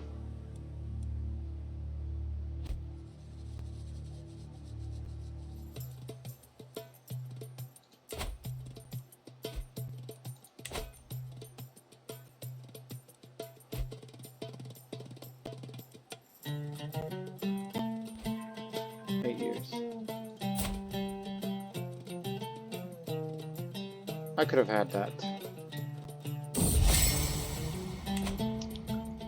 I'm sure Zunbil's relationship with his spouse, is a very happy and productive one. But has less and less time with a dear friend. As the relationship deepens, every time I try to get him for even anything simple as a walk, he's apparently tied down with marital duties. I miss the good old days when we'd go out gallivanting around the place, drinking the finest spiced wine until we threw out. And I'd do it all over again the next night. What times we had! If only that wretched Los Coats wasn't keeping us from that again. I suppose we both went down.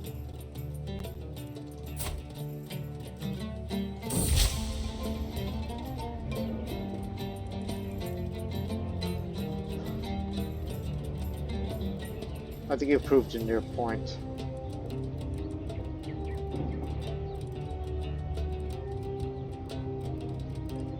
But money's going elsewhere.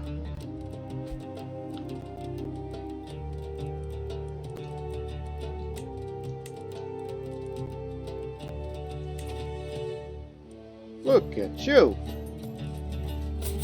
But the problem is, I was about to say all the way down there. Well, not exactly. Look at that!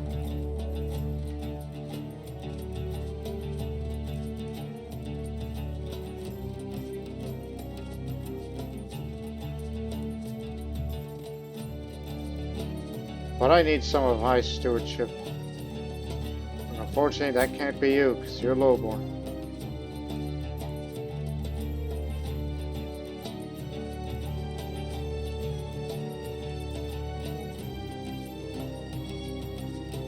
I think we got a winner.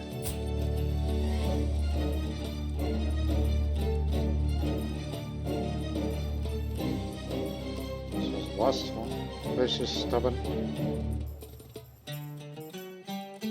But the problem is she's all the way over there, so it's gonna take her a while. If she could survive travel. She's super strong too, and shrewd, and will be loyal. My spy master asked for urgent me today regarding a very valuable foreign asset she controls, who is from my dynasty, is working for me undercover in the court of Chieftain Saladar of Narum. The spy in question is none other than Espionage. And follows we have information he's about to be discovered, arrested, probably killed. Look, Shahanshah is asking me to fund a special dangerous mission to rescue her agent and save her from the horrible fate.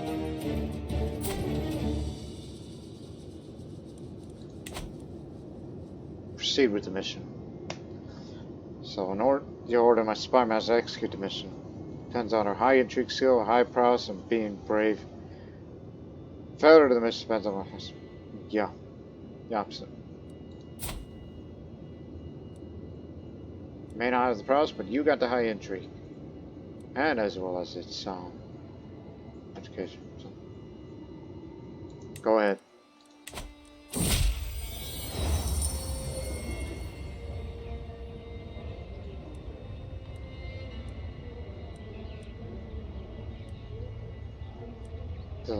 Excellent work.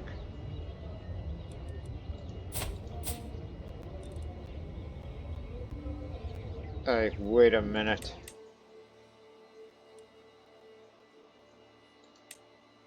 Wait a minute. Son of a beeswax. Roasted. It's like I revoked it. I gave this man the title, and then on that same day, he. Oh no, it's go backwards. So he ruled, and then he was like, "Oh, I've been named Shah Kabulistan on my way." And then while on his way, on the 24th of November, he froze to death. We've committed this crime before, but now we know a little bit more about you. Now listen, I could expose you, but what good would that do? Because it's not going to get her to be arrested again. But it would make her stress out, and hopefully she'll just have a stroke and die. Because that's what critical stress does to you in the Dark Ages mod. But everybody kind of knows that already, so there's no point in that, to exposing it. There's no point in doing that. You might as well just blackmail her. Get a strong hook on her.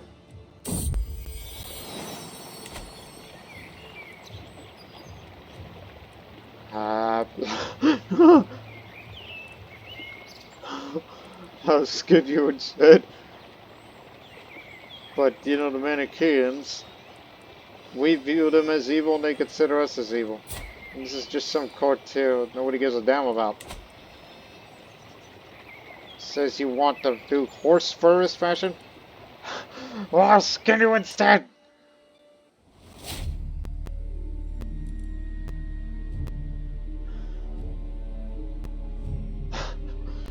Again, I may be a humble man. Look, if I ever get, you know, critical stress, if irritable is an option, I'm definitely taking it.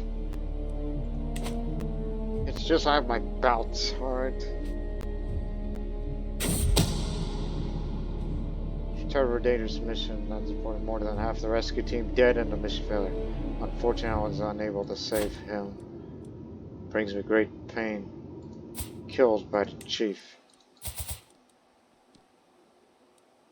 And he just learned Kipchak. My enterprising friend Vagish came up to me today, stating Compatibility pulled a great coup over the last year by soft-talking to my vassals, becoming their confidant and influence them very favorably towards my person. Thank you deeply, my friend, for his help. My mind, never quiet, immediately started seeing further weight than mere opinions. After all, how much does opinion value?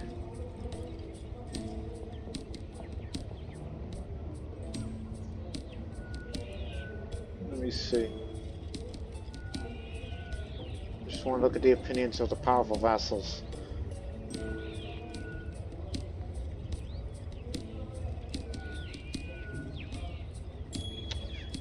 I'll use the leverage to levy an extra tax. I cannot work like this. Oh, come on. 2 days later and then you said, I cannot work like this. You must have had a bad day. Every court of the Empire is a sad place where greed reigns over efficiency and justice. I bring all my efforts. Good tax farming needs the competent magistrates to keep the local magnates in check. Make your rooms seem righteous and claim that your tax is justified. You must give me funds to employ more and better people for courts and the authority to fire the imbeciles currently housed there. By all means, I'll provide what you need.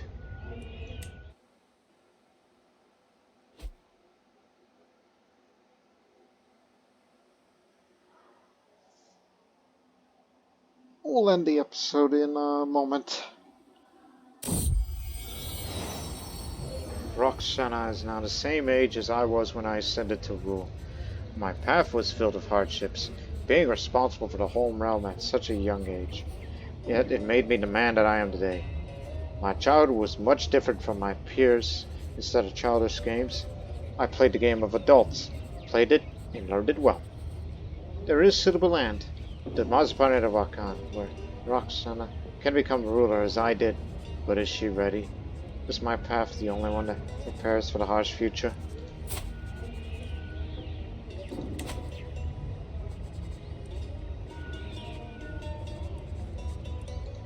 Also, you're going for stewardship? That's actually what I wanted, actually. I want you to be very well educated in stewardship.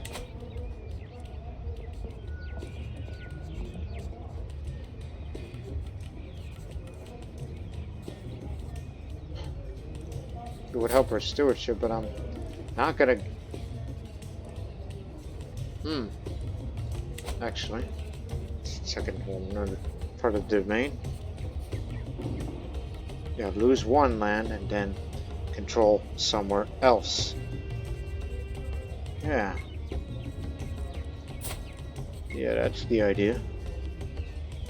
Thanks to the spouse I'm married to currently. Okay. But I'm trying to think. But I would like to, you know, have her follow me during my travels. No, we should not repeat the mistakes of the past. I mean, I don't want her ending up getting possibly killed by, you know, all these things that's happened to me during my 20s. So we should not repeat the mistakes of the past, so instead stick with me. 50% chance she gains her stewardship by 2 or by 1. So she got 2. Alright. So you are brave.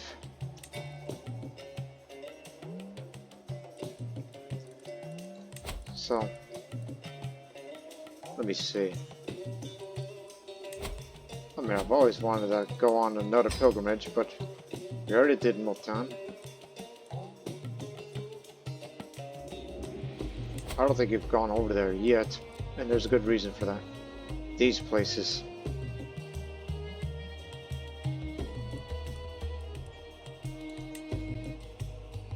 Because that's why I said I want her to come with me during, you know, a couple of travels. Just to visit these landmarks so she can gain some, you know, lifestyle experience of a couple of different skills. So that way when she begins to rule, then she'll be pretty well versed in a couple of different areas, you know, to gain perks from, possibly. Especially in stewardship.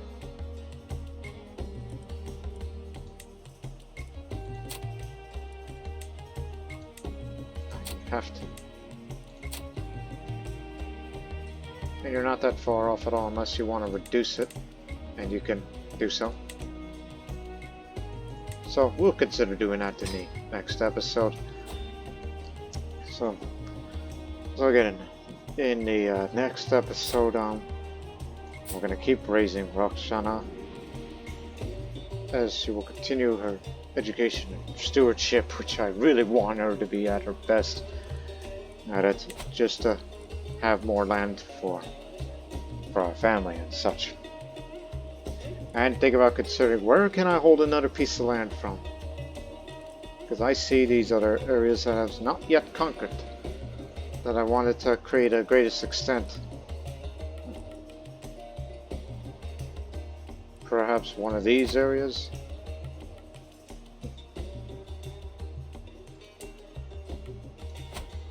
Again, I'm looking at all of you.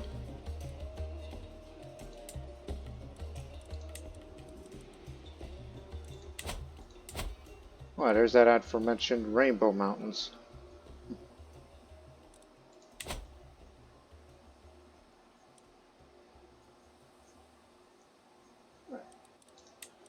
Or better yet, where's the nearest mines?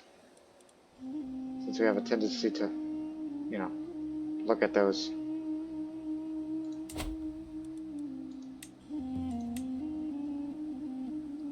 Pamiri culture needs mineralism.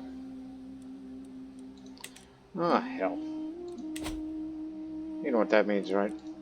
We need to spread our Turco-Hephthalite culture there as well.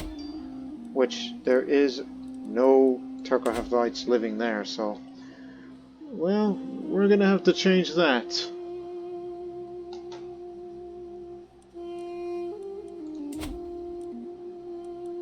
When is it? It's 6 months. Yeah, we're gonna have to change that, because in the next episode also, in 8 years we'll get mineralism, so we should start considering spreading the Turco-Hephthalite culture over there as well. So that way, we're like, we got to keep, but the culture isn't going to have mineralism anytime soon, but ours will.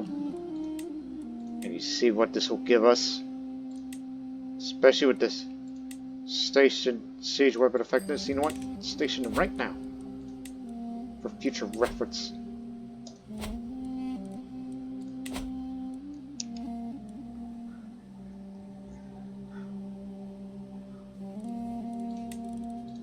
I don't think there's anywhere else like it, right?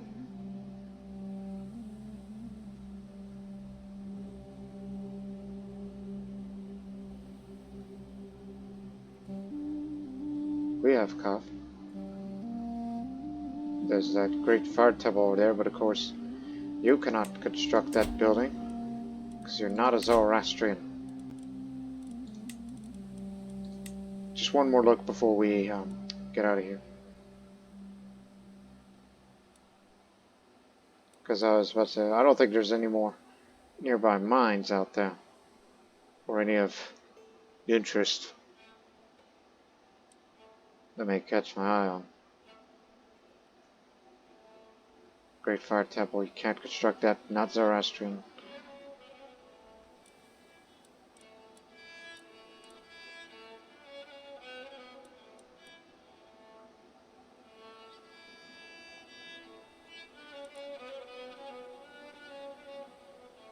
Cannot use the Mogao Caves, neither is Gazelle Caves, because we're not Eastern Faith.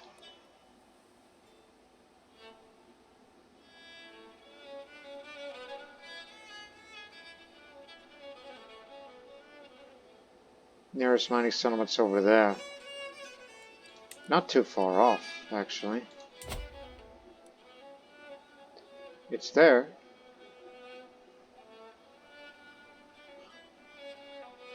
Do I really want to go towards Rajputana in the name of riches? Though we'd be fighting in a jungle before going to the open desert, and then we have the copper mine to ourselves in the name of more wealth?